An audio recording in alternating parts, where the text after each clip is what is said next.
और ये आशा करता हूं कि वामदेव का ये ऐलान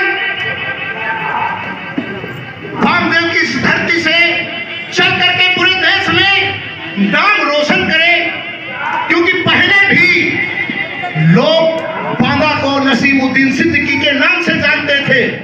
सच में ओहदा लेने वाले तो बहुत होंगे, अपना नाम लिखाने वाले तो बहुत होंगे, पर सच में अगर बांदा की पहचान किसी ने दी है तो वो सच में नसीमुद्दीन सिद्दीकी है। कोरोना काल में सच बता रहा हूं दिल से, हमने वो दर्द देखा है, हम घर घर गए हैं।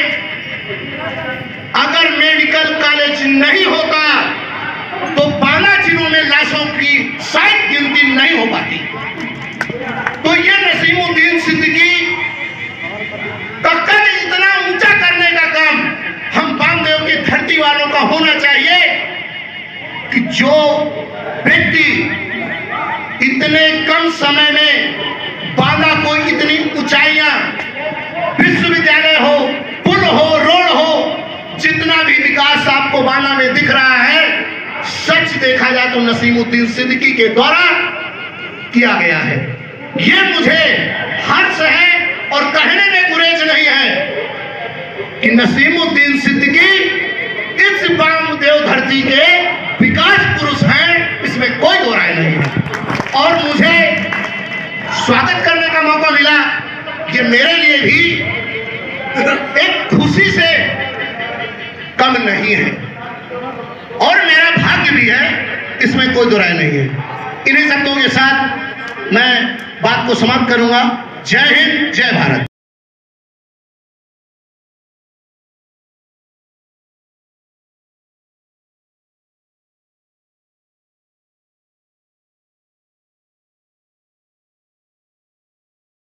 आपके जीवन की सच्चाई है, बस यही हकीकत है। लगा दिया कितनों को आपने सरकारी सेवाओं में, यशोगान हो रहा आपका, जिससे नगरों गांव में बांदा शहर डूब जाया करता था बाढ़ के पानी में। केन नदी तटबंध आपने बनवाया निगरानी में, नए नए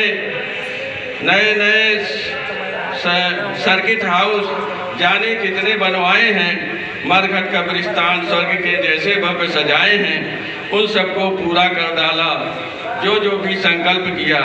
आम जनों की हर मुश्किल का आपने खड़ा विकल्प किया। सियासत में दायित्व संभाले आपने बारी बारी से, जिसको कोई कर न सका वो काम किए खुददारी से। आ जाता जब पास आपके कोई मुसीबत का मारा, उसको राहत मिल जाती फिर आपकी पैरोकारी से। दोहरे पुल दोहरी सड़कें बनवा गांवों को जो है कि मैं बिल्कुल जिम्मेदारी और दावे के साथ कहता हूं, जब आप दूसरों की बात सुनते हैं तो वो सुनना एक अलग होता है, लेकिन जब आपके साथ गुजरती है तो वो एक अलग घटना होती है। मैं अपनी निजी जिंदगी की सबसे बड़ी घटना बता रहा हूं। कुछ महीने पहले मेरे बाबा जी जो अब इस दुनिया में नहीं रहे, उनके इलाज के लिए हमको लखनऊ जाना था। वृद्धावस्था थी तो मुसीबत के समय हमेशा अपनों को याद किया जाता है। मैंने माननीय मंत्री जी को फोन मिलाया, समय रहा होगा रात के करीब 13 बजे। एक बार के मेरे फोन करने में माननीय मंत्री जी का फोन रिसीव हुआ और उन्होंने कहा, जानते हैं कि ये सन 76 से हम लोग यहाँ पर हैं। मैं सभी कांग्रेस जनों की ओर से माननीय मंत्री जी का स्वागत और अभिनंदन करता हूँ।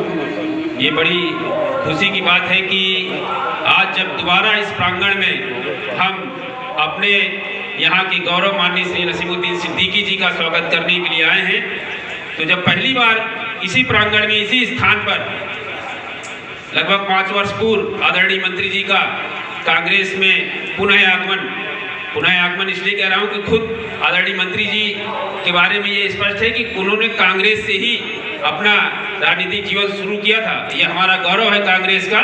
और मैं उस समय जिलाध्यक्ष था जब माननीय मंत्री जी का इसी जगह स्वागत किया गया था और आज ये दोबारा अवसर है। साथियों, ज़्यादा समय नहीं लेना है, मैं आग्रह कर दूं कि आज का जो ये अवसर है जिस स्वागत में हम लोग बैठे, वास्तव में ये हमारे यहाँ के जो प्रांतीय अध्यक्ष हैं माननीय श्री अनिल यादव जी, उन्होंने आज कार्यक्रम लगा रखा है झांसी में।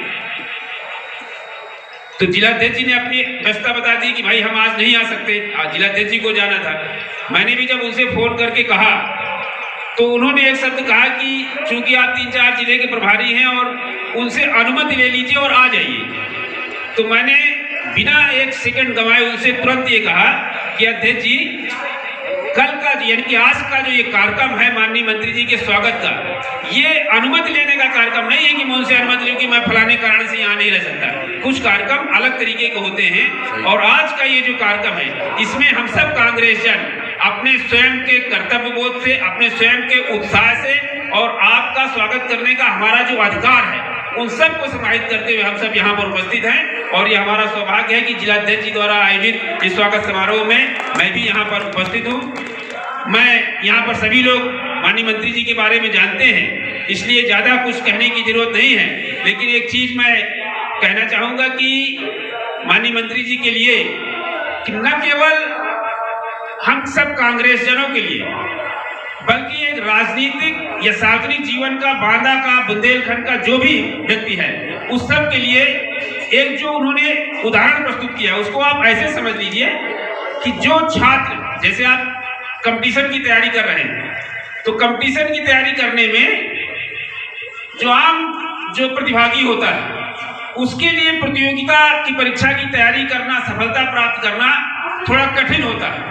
और वो छात्र, वो प्रतिभागी जिनके घर से, परिवार से कोई आईएएस बन गया है, पीसीएस बन गया है, उन छोटे भाइयों को उस आईएएस की तैयारी करने में या पीसीएस की तैयारी करने में बड़ा आसान टेम्परामेंट से, बड़े आसानी से, खुशी खुशी उनको या जो भी कह ले।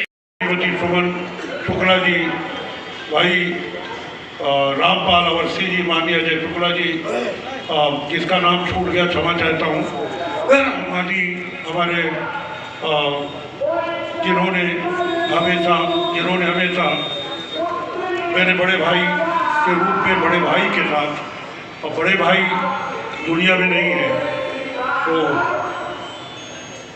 माननीय शुभ अली जी मेरे बड़े भाई हैं। हमेशा मेरे बड़े भाई के साथ मेरी मुलाकात, भले ही मैं 4 बार मैंने मंत्री की शपथ ली तब भी, जब विधायक रहा तब भी, और जब कुछ नहीं था तब भी, और आज मुझे उनका आशीर्वाद मिल रहा है माननीय शुभ अली जी। और उम्मीद करता हूँ कि जब तक मेरा जीवन है आपका और सुरमन चाचा का और तमाम मेरे बड़े बैठे हुए हैं इन सभी का आशीर्वाद मिलता रहेगा। साथियों, समझ में नहीं आ रहा है कि कहाँ से शुरू करूँ। अभी एक बात हमारे NSI के अध्यक्ष माननीय सनी जी ने कही, हमारे दूसरे साथियों ने भी उसका समर्थन किया। एक कार्यक्रम था जो आपने कहा अभी, ये संभल जिले में कल्की धाम, तो वहाँ प्रमोद कृष्ण साहब ने बुलाया था मुख्य अतिथि के रूप में। अब धार्मिक कार्यक्रम था और स्वाभाविक है कि वो वहाँ के महंत हैं। धार्मिक कार्यक्रम किसका था धार्मिक कार्यक्रम? हमारे हिंदू भाइयों का था। मुख्य अतिथि बन के कौन जाता है? नसीमुद्दीन सिद्दीकी जाता है।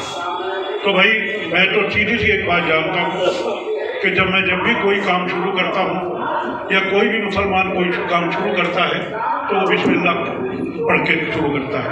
और हमारे हिंदू भाई अगर कोई काम शुरू करते हैं तो श्री गणेश कहते हैं, यानी गणेश जी की वंदना करते हैं। तो मैंने वहाँ श्री गणेश करके मैं श्री गणेश किया था और गणेश जी की वंदना पढ़ी थी। और गणेश जी की वंदना क्या है कि गजानन भूत गणाति सेवितम कपित जम्बू फलचारु लक्ष्मण उमा सुतम शोक विनाश कार्यक्रम नमामि विघ्नेश्वर पाद भक्ति। तो यहाँ भी क्योंकि मैं बात शुरू कर रहा हूँ तो श्री गणेश कर रहा हूँ, तो श्री गणेश मैं गणेश वंदना से मैं यहाँ कर रहा हूँ, बिस्मिल्लाह से कर रहा हूँ। है क्या फर्क क्या? मैं सीधा सी बात जानता हूँ, मुझे कांग्रेस ने सिखाया। और जिस परिवार के मैं पास नहीं था, जब दूर से सुनता था, उसके परिवार के पास जाने के बाद, आप समझ रहे हैं किस परिवार की मैं बात कर रहा हूँ, उस परिवार के, गांधी परिवार के पास जाने के बाद मैं नहीं समझता कि हिंदुस्तान छोड़िए विश्व में उनसे सिमरन, चाहे सोनिया जी हो, चाहे राहुल जी हो, चाहे प्रियंका जी हो, राजीव जी के नज़दीक में रहा नहीं, माननीय स्वर्गीय इंदिरा जी के नज़दीक में रहा नहीं। तो प्रेरणा कहाँ से मिलती है? गुण किसके मिलते हैं? माता के, पिता के, दादा के, दादी के, उन्हीं के मिलते हैं। इतना सेकुलर मैंने हिंदुस्तान से छोड़िए विश्व में मैं कई देशों में गया, इतना सेकुलर मैंने किसी को देखा नहीं है जो मैंने प्रियंका जी को, राहुल जी को, सोनिया जी को देखा। तो सीधी सी मैं जानता हूं कि मुझे अगर अपना सम्मान कराना है तो पहले मुझे आप सबका सम्मान करना पड़ेगा, वरना मुझे सम्मान नहीं मिलेगा। और मुझे अगर अपने धर्म का सम्मान कराना है तो मुझे आपके धर्म का सम्मान पहले करना पड़ेगा, वरना मुझे सम्मान नहीं मिलेगा। जो भी है आपके सामने, जो भी बांदा में हुआ है, जहां भी हुआ आपके सामने, मैंने सारे ग्रंथ पढ़े, चारों वेद पढ़ डाले, ऋग्वेद, सामवेद, अथर्ववेद, यजुर्वेद, श्रीमद् भागवत गीता पढ़ डाली, रामचरितमानस जो तुलसीदास जी ने लिखी है वो रामायण पूरी पढ़ डाली, वाल्मीकि रामायण पढ़ डाली, श्रीमद् भागवत गीता पढ़ डाली, तौरेत, इंजील, ज़बूर, गुरु ग्रंथ सब पढ़ डाले। मैं सीधा सा ये जानता हूँ कि किसी भी किताब में मुझे हिंदू जो कहते हैं हिंदू भाई कि हमारी किताब है, चारों वेदों में कहीं दिखा दीजिए, या रामचरितमानस में दिखा दीजिए, या वाल्मीकि रामायण में दिखा दीजिए, या श्रीमद् भागवत गीता में दिखा दीजिए, कहीं भी ये लिखा हो कि ये हिंदुओं की किताब है, मुझे बता दीजिए।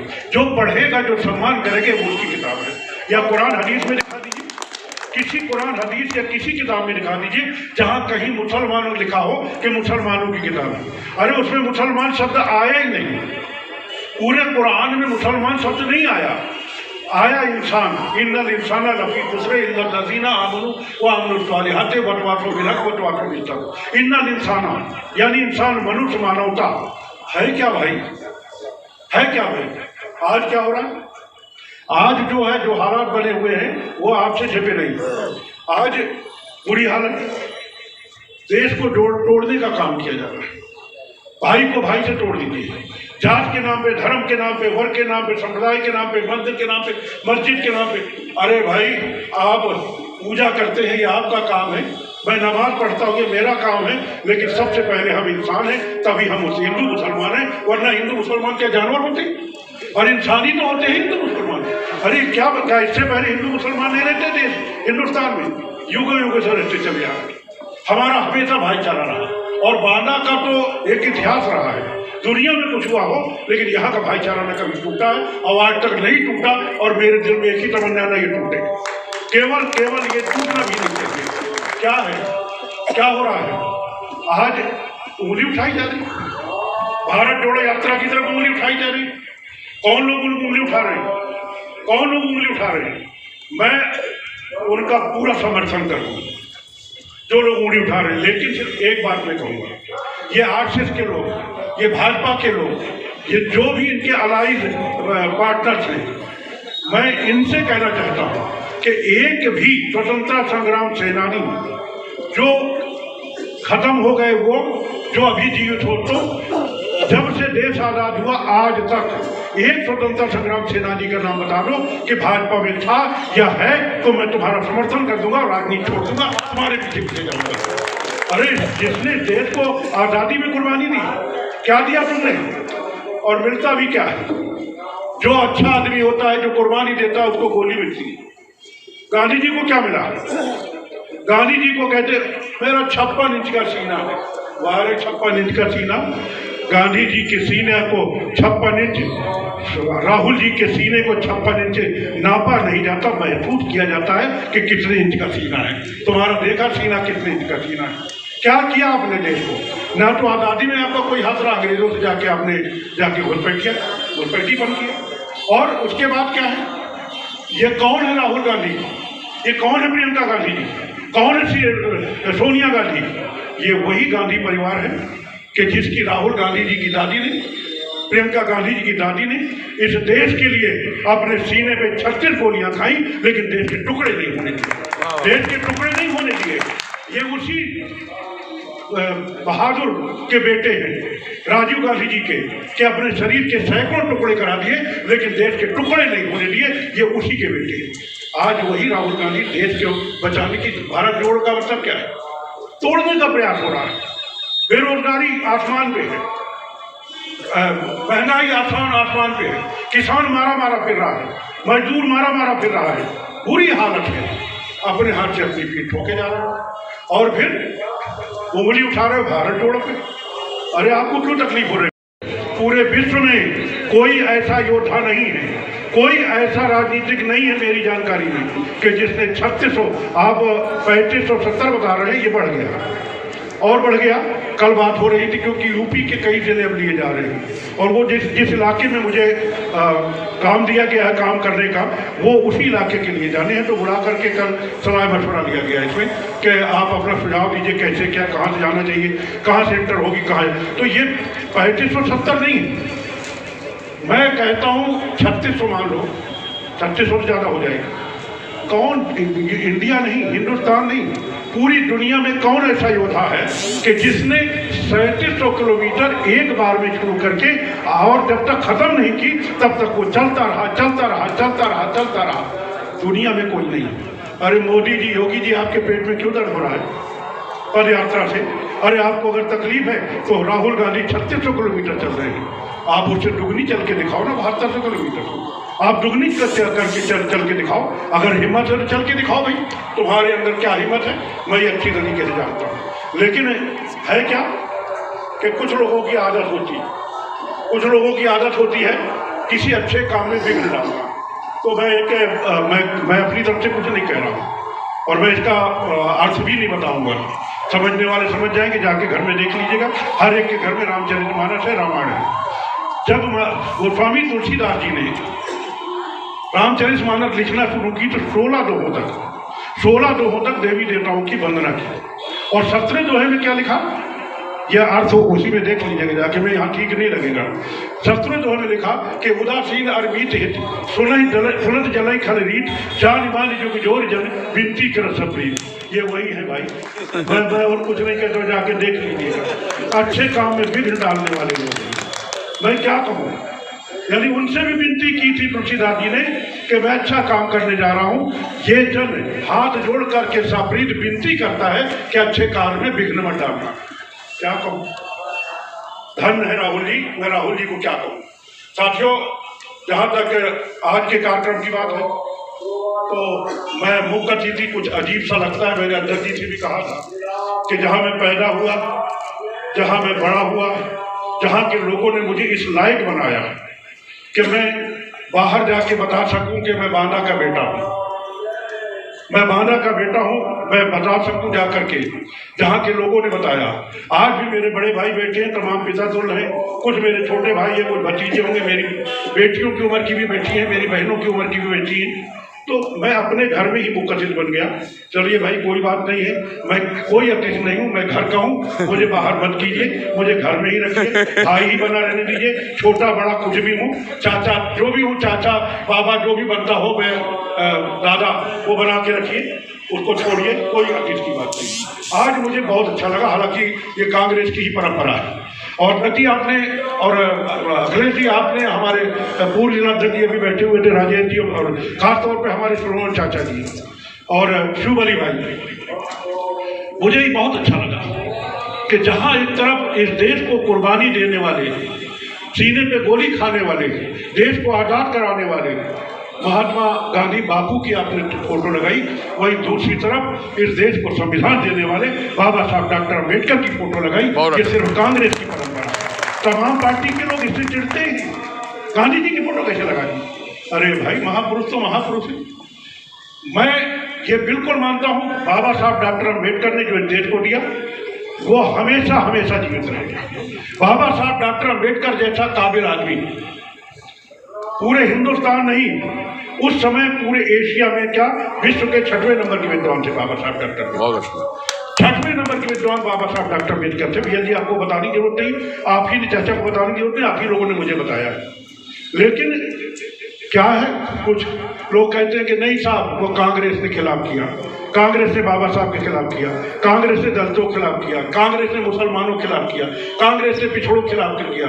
अरे भाई, कमाल हो गया, क्या कांग्रेस ने खिलाफ किया? मेरे साथियों, आपको मालूम है कि बाबा साहब डॉक्टर अम्बेडकर जब पहली बार संविधान सभा बननी थी, और संविधान सभा में वही जा सकता था जो कहीं ना कहीं से भारतवर्ष में एमपी हो। 1946 में जब हिंदुस्तान पाकिस्तान नहीं बटा था, तो 1946 में जो आज बांग्लादेश में है, जयसोर और खुलना, ये एक पार्लियामेंट सीट थी, वहाँ के MP थे खलीकुर्रहमान साहब मुस्लिम लीग के। तो बाबा साहब डॉक्टर अम्बेडकर को वहाँ बुला करके उन्होंने इस्तीफा दे करके वहाँ से चुनाव लड़ाया। बाबा साहब डॉक्टर अम्बेडकर MP बन गए और संविधान सभा में चले गए। लेकिन अंग्रेजों ने क्या बदमाशी की? अंग्रेजों ने क्या बदमाशी की? उन्होंने देखा कि एक काबिल आदमी बाबा साहब डॉक्टर अम्बेडकर, वो जानते थे कि अगर संविधान कोई अच्छा सबसे अच्छा लिख सकता है तो बाबा साहब डॉक्टर अम्बेडकर लिख सकते हैं। तो उन्होंने क्या बदमाशी की कि जयसोर और खुलना को पूर्वी पाकिस्तान, जो आज बांग्लादेश है, पूर्वी पाकिस्तान में दे दिया कि जाओ बाबा साहब डॉक्टर अम्बेडकर वहाँ चले जाओ। बाबा साहब ने कहा मैं वहाँ जाके क्या करूँगा, मेरे लोग तो हिंदुस्तान में रहते हैं, मैं पाकिस्तान में नहीं जाऊँगा। फिर कांग्रेस ने एक सीट खाली करा के, बाबा साहब कांग्रेस में कभी नहीं रहे। क्या बाबा साहब डॉक्टर अम्बेडकर को मैं सलाम करता हूँ, जिंदगी भर करूँगा। मैं मेरे दिल में है, मेरे दिल में अगर गांधी है, कांग्रेस है, इंदिरा गांधी है, राजीव गांधी है, तो बाबा साहब डॉक्टर अम्बेडकर भी उसी दिल में है। मैं सलाम करता हूँ, मैं प्रणाम करता हूँ। लेकिन बाबा साहब और डॉक्टर अम्बेडकर को कांग्रेस ने RPI से वो लड़े, RPI से लड़े और MP बनाया। MP बना के संविधान सभा में गए और संविधान सभा ने जो संविधान लिखने की राइटिंग कमेटी बनाई, उसका अध्यक्ष बाबा साहब डॉक्टर अम्बेडकर। भाई अगर मैं कितना भी काबिल हूँ, मैं कितना भी काबिल हूँ, अगर मुझे काबिलियत दिखाने का मौका नहीं मिलेगा तो मेरी काबिलियत कहाँ जाएगी? मेरी काबिलियत कहाँ जाएगी? तो काबिलियत दिखाने का मौका अगर किसी ने दिया तो तत्कालीन प्रधानमंत्री पंडित जवाहरलाल नेहरू, जो कांग्रेस पार्टी के थे, उन्होंने बाबा साहब डॉक्टर अम्बेडकर को संविधान लिखने का मौका दिया और सर्वसम्मत से संविधान पास कराया। बाबा साहब डॉक्टर अम्बेडकर कांग्रेस के नहीं थे, जैसे मैंने कहा। RPI बना लो, ऐसा नहीं था। एब्सोल्यूट मेजॉरिटी की सरकार पंडित जवाहरलाल नेहरू की थी। लेकिन दलितों को सम्मान देने के लिए जहाँ एक तरफ संविधान में मौका दिए, जहाँ एक तरफ MP बनाया, वही दूसरी तरफ इस हिंदुस्तान का प्रथम कानून मंत्री बाबा साहब डॉक्टर अम्बेडकर को पहली सरकार में हिंदुस्तान की, यानी पंडित जवाहरलाल नेहरू की सरकार में बनाया गया था। तो हमेशा बाबा साहब डॉक्टर अम्बेडकर को कांग्रेस ने सम्मान दिया, आज भी वही चला रहा है। अध्यक्ष जी नगरीय निकाय के चुनाव आपके सस्ते, यहाँ अनिल यादव जी प्रांतीय अध्यक्ष बनाए गए हैं। अनिल यादव जी से मेरा पुराना रिश्ता है, ये भी पहले बहुजन समाज पार्टी में थे और 1996 में ये इटावा लोकसभा से BSP से चुनाव लड़े थे और हम लोग चुनाव लड़ाने गए थे। फिर वो छोड़ करके कांग्रेस में आ गए, मुझसे पहले कांग्रेस में आ गए थे। तो बहुत ही योग्य, बहुत ही काबिल व्यक्ति हैं, मैं उनकी बड़ी इज्जत करता हूँ। मैं तो सिर्फ ये कहूँगा कि जैसे मैं हूँ वैसे वो, उनका बराबर सम्मान होना चाहिए, उनका बराबर सहयोग होना चाहिए। और हमको ये शहरी निकाय, जो नगरीय निकाय चुनाव है, इसमें प्लानिंग बना करके, अध्यक्ष जी मेरा एक निवेदन था, मुझे नहीं मालूम कि यहाँ क्या तैयारी है।